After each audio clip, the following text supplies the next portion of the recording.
8 घण्टा सुत्दा पनि शरीर थकित महसुस हुनुको मुख्य कारण निन्द्राको गुणस्तर क्वालिटी अफ स्लिपमा कमी हुनु हो।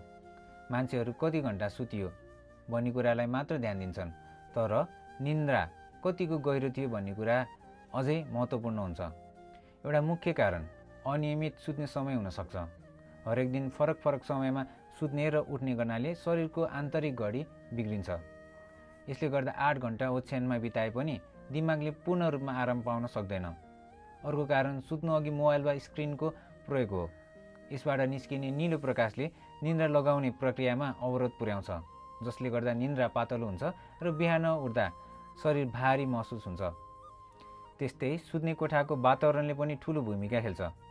कोठामा पर्याप्त हावा नहुनु वा धेरै उज्यालो हुनुले गहिरो निन्द्रा डिप स्लिपमा जान दिँदैन।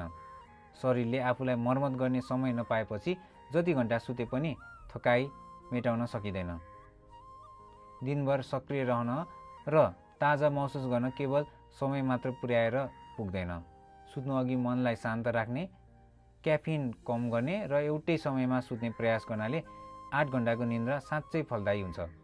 शरीरले आराम मागेको बेला गुणस्तरीय निन्द्रा दिनु र स्वास्थ्यको लागि उत्तम लगानी हो।